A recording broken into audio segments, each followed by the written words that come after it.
কাটাইও না। এই মনুষ্য জনম তুমি পেয়েছো, যে জনমটা পাওয়ার জন্য দেবতারাও তপস্যা করে মানুষ হয়ে আসার জন্য, কারণ এই জন্মেই তুমি হরি ভজন সাধন করতে পারো।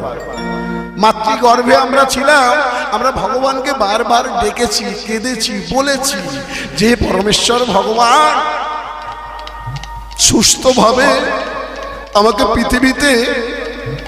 পৃথিবীতে নিয়ে এসো। মাতৃগর্ভের মধ্যে কৃমিকীটের যন্ত্রণা আমার সহ্য হয় না। ভগবান বললেন বাইরে গিয়ে তুই তাহলে কি করবি? তুই যদি ভালোভাবে সুস্থভাবে মানুষ হয়ে তোকে জন্ম দিই তাহলে তুই কি করবি? বললো কেন? আমি তোমার নাম গান করব, আমি হরি ছাড়া আর কিছু কাউকে চিনব না, শুধু তোমারই নাম গান করব।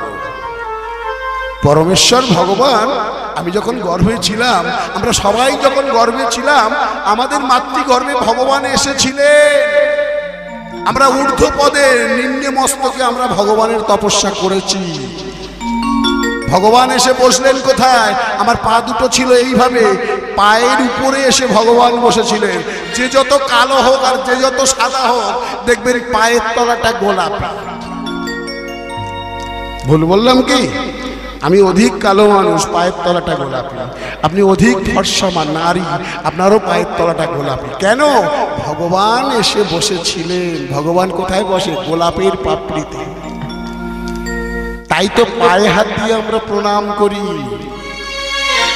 আমরা সাধু, গুরু, ব্রাহ্মণ, বৈষ্ণব বড়দেরকে পায়ে হাত দিয়ে প্রণাম করি। কেন? আমরা পিঠে হাত দিয়েও তো প্রণাম করতে পারি না। না, ভগবান মায়ের গর্ভে যখন আমরা ভগবানকে ডেকেছিলাম, ভগবান এসে বসেছিলেন, তাই তো পায়ে হাত দিয়ে আমরা প্রণাম করি। ভগবান বলল, বেশ, তোকে আমি পৃথিবীতে সুস্থ সবলভাবে জন্ম দেব। মায়ের গর্ভের সন্তান যদি ভগবানকে দেখা পায় তবে সেই ভগবান সুস্থভাবে জন্ম নেয়। আর দেখবেন অনেকের মায়ের গর্ভের মধ্যেই সন্তান মারা যাচ্ছে, আবার গর্ভ থেকে বেরিয়েও হসপিটালে একদিন দুদিন থেকে মারা যাচ্ছে। কেন জানেন? সেই সমস্ত আত্মারা ভগবানকে ডেকে দেখা পায়নি মায়ের গর্ভে। যাই হোক, ভগবান বলল, বেশ, তোদেরকে পৃথিবীতে পাঠালাম, দেখি তোরা কি করিস। আমরা ওই যে মায়ার মাদুলি একটা গলায় জড়িয়ে দিল, মায়ের কোলে যখন দিয়ে দিল, মায়ার মাদুলি আমরা গলায় পরে নিলাম। আর মায়ার মাদুলি পরে আমরা ভগবানের নাম গান ভুলে শুধু আদর খেতেই ছোটবেলায় ব্যস্ত হয়ে গেলাম। ভগবান বলল, কি রে, তুই আমার নাম গান করবি বললি? বললো, দাঁড়া, একটু আদর খেয়ে নি।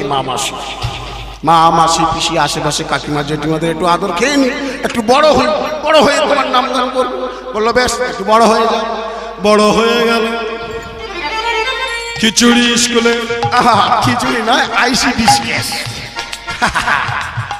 স্কুলে ভর্তি হয়ে গেল। ভগবান বললো, কি রে, একটু নাম গান কর। বলো, এখন তো খালি খিচুড়ি আর ডিম খাবো, এখন তোমার নাম গান করার সময় পাবো না। ভগবান বললো, বেশ, আমি ধৈর্য হারাবো না, দেখি তুই কবে নাম গান করিস। আর একটু বড় হয়ে গেল, ইংলিশ মিডিয়াম, বাংলা স্কুলগুলো সব বন্ধ হয়ে যাচ্ছে। প্রাথমিক শিক্ষা কেন্দ্র দেখবেন কোনো ছাত্র নাই, ইংলিশ মিডিয়ামের জায়গা দেওয়ার ব্যবস্থা ফুল ফিলাম। বলছি, ইংলিশ মিডিয়ামে পড়াশোনা করবো না, তোমার নাম গান করবো, এখন সময় নাই, একটু বড় হই। বললো, বেশ, আর একটু বড় হয়ে যাক। বড় হয়ে গেলাম, কলেজে গেলাম, একা ঢুকলাম কলেজে, একজনকে হাত ধরে নিয়ে দুজনে বার হলাম। বলে, কি রে, এখনো আমার নাম গান করবি না? বললে, সবে তো বিয়ে থা করলাম। দাঁড়া, হ্যাঁ, ব্যবসা বাণিজ্য করি, চাকরি বাকরি করি, নাতিপুতি হোক না, তারপরে তোমার নাম গান করার এখনো অনেক সময় আছে। বলে, বেটা, আয়ু কম, খেয়াল থাকে যেন, কলিযুগ।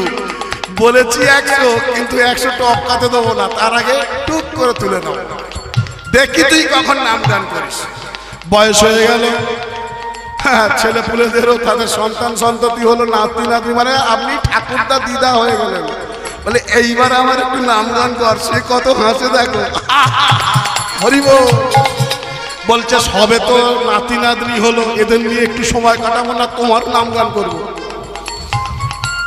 পাড়ায় একজন হরিনাম শুনতে যাচ্ছে, আর একজনকে বলছে কি গো মদন দা যাবে নাকি হরিনাম শুনতে? বলে হার সংসারী মানুষ, বলিস নি নাতিটাকে পড়তে দিয়ে আসবো, তুই যা, তার সময় নাই। ভগবান বলল বেশ, তোর বয়স হয়ে গেছে, দাঁত পড়ে গেছে, তুই আর হরি বল বলতে পারবি না, খালি হবি বল বলবি, তোর আর হরিনাম করার দরকার নেই, চলে আর দরকার নেই, অনেক খেয়েছিস, অনেক ঠ্যাং মুরগির ঠ্যাং চিনিয়েছিস এর উপরে।